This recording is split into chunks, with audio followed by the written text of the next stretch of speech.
So I just want to start by this dataset. So again, just load it in, drag it in. In this case, we're not going to do any pre-processing.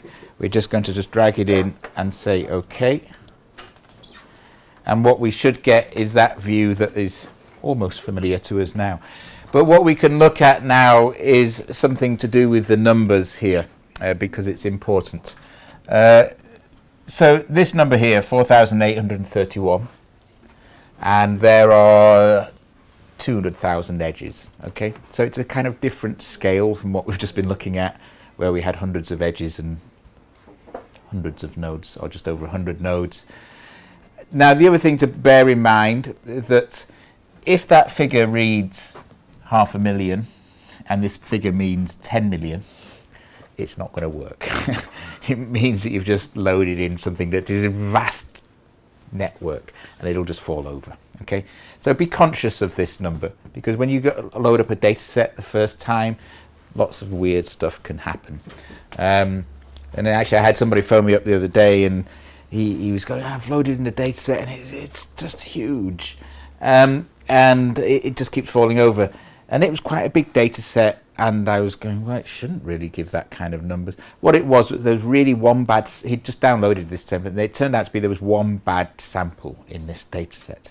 And that meant that everything was correlated around that one big sample. So if you have, 100 samples and there's one that's really big and nasty and it's a big outlier, then everything is correlated around the fact that it's very high in that sample. So weird things can happen between this. So just be conscious of this.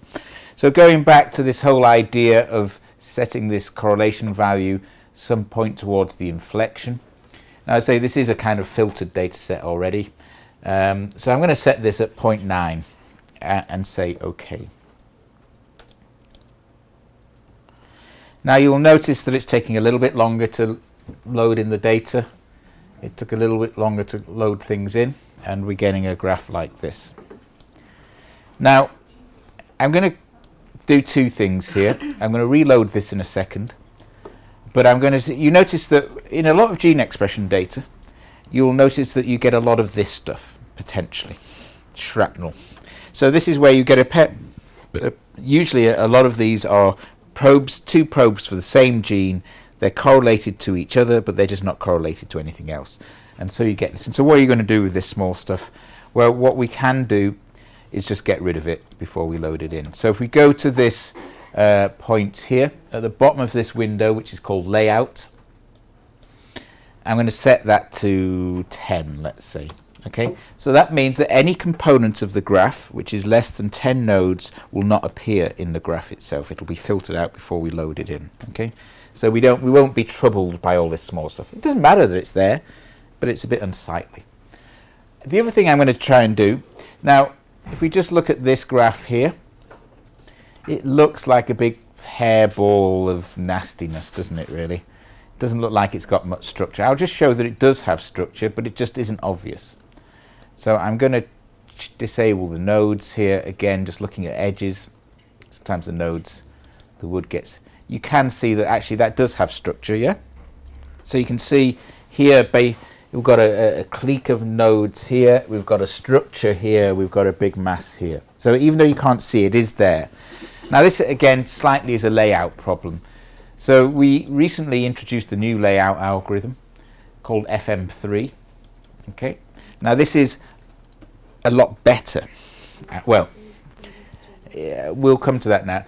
Now I'm going to make it medium quality. I'm going to make it actually low quality, low speed. So this is one of these springed bended engines, but it actually works far better at laying out big structures. So you'll see the difference in a moment. So I'll say, okay, I've set these two like this. I'll put my nodes back on so that we can see them. And I'm going to open this up again. Okay, we've calculated the correlation matrix. So when you calculate that correlation matrix, you'll find a file on your desktop which says whatever the file name is, .pearson. That's the matrix that's already calculated. So once you've done it once, you don't need to do it again. So pressing this again. Now this is a multi-level layout. Okay, right. So does that make sense? So what we've done, so that graph is again the same as the graph we loaded first, but now we've put another layout algorithm which forces things further apart. So this layout algorithm is a lot better at revealing structure here. And the other thing I'm going to do now is, by the time you get to graphs of this size, seeing coloured edges is probably not that useful. So I'm just going to make it slightly prettier. I'm going to make the edges thinner. And I'm going to change the colour of those edges to a grey. Said OK. OK. Yeah. So I just want to look at the structure. So what we can see, so this is a time course of experiments, okay? So this is a set of cells which have been starved, then we've added back the serum. There's a couple of control samples here which are unsynchronized cells. And this is the transcriptomic graph that you see of the events. And so what I want to try and show you in this relatively simple data set, it's not simple, the answer isn't simple, but the actual graph is relatively simple, is what this all means. So we go to the next mode here that we mentioned before, which is clustering. I'm going to go back to my favorite 2.2. This, again, this is up to you, but I like 2.2 because we worked out it many years ago. And we'll run that clustering algorithm. Okay. So now the other thing I'm going to do is I'm going to change it so that, so again, clusters of 1, what do you do with them? Why not we just get rid of them? So I'm going to make it 6. So I'm not interested in any cluster that's smaller than 6. So let's run that algorithm again. And you can see now how your graph has got all these blue nodes around it. Okay, so blue means that actually this is the colour for no class. So remember we grouped nodes into classes based on their clustering. So when we say, tell me, don't put anything into that there's in a cluster less than 6, then what we're putting them into is a group called no class. Okay. So the nice thing is that once you've got graphs partitioned this way, we can select a node, okay, and then we can say Control-Alt-S. Control-Alt-S is the command for selecting everything with that same class. So if you press Control-Alt, if you click on a blue node and then say Control-Alt-S, you will have selected everything which is similar. And once you've selected it, we can do, well, I'm going to now say Control-H, which is to hide it. Okay? So I've just hidden away all that small stuff. Okay, so we've left the main things, we've left the big clusters. We haven't got rid of those small clusters, we've just basically hidden them for view. We could get rid of them, but we're not going to for this point of view. Okay, so we can see now even more of the structure that we have within this data, and you can see more of the bigger clusters. So what you tend to find is when you cluster data, you'll get a relatively small number of big clusters, and then it goes down, you'll end up with lots and lots of small clusters. Now the reality is that things that are correlated almost by chance tend to be in this hair around the edge. So we've just given the graph a haircut, we've removed the small stuff. That's not saying that it's not all interesting, I'm just saying for now we're just going to remove it. Okay, so now we want to look at what this all means. So I've just put this data in, I don't know much about the data, this is the graph that I get, I want to understand what it is, why are these groups of genes clustering. As I mentioned, they may be clustering because of biological reasons, or there may be other reasons why they're grouped. But we want to be able to see why that is. So going back to this window here, so pressing that or Control-C, yep, we'll get back to this window here.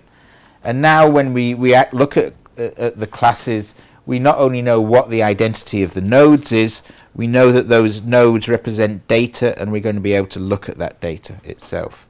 So if I say find by class and select 1, what we plot in this window here, so nice simple names, okay, T0, 2, so these are the controls, so these are the unsynchronized cells, this is experiment 1, and 0, 1, 2, 4, 6, 8, 10, 12, 11, 24. And then this is another experiment where we actually took 6-hour time points. We have 2 controls here, we have then the experiments, which are 0 hours, 6 hours, 12, 18, 24, 30, 36, 42, 48. Okay? So it's 2 experiments put together. We've merged the data together and basically made this one graph. Now, it's not... Can you see that okay from there? Okay.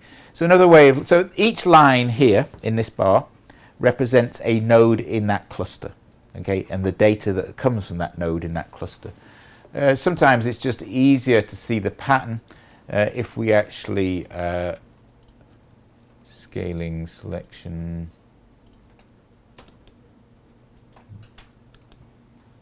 Okay, so I've now just selected the mean of that cluster. Point is, you can see that the genes in this cluster basically start off expression quite low in the controls and in the 0 hours. And at about 6 to 8 hours, you're seeing these genes increase. Okay. Now in the second experiment here, they also start off low, and this is 6 hours, 12 hours, 18 hours, 24 hours, and they go down. Okay. So that's the general characteristic. That's the mean profile of the genes in that cluster. So these are things which are dynamically regulated, and actually, what you can see in this here. So this is the list of those genes, and well. So we put other information in here. So we say view all class sets. Now there's a huge number of class sets here. I'm just going to choose columns to hide. So I'll deselect all, and what I'll just go for is the description, and let's say phase. Okay. So, and whether they're a transcription factor. Okay. So I've now just selected out of all the information that I put in there, I've selected a few characteristics that I want to look at. And what I've obviously now showing here is not only the symbol, but actually the name. So obviously we generally feel of more names. Now what you'll see here is cyclin A2, cyclin B1, cyclin B2, cyclin F. Okay, so these are all cyclins which are upregulated during this. Cell division cycles, centromere proteins, and you only have to go down this list to see a lovely big list of what are kinesin families. So these are all genes which are upregulated during cell cycle, which are required by the cell to undergo division.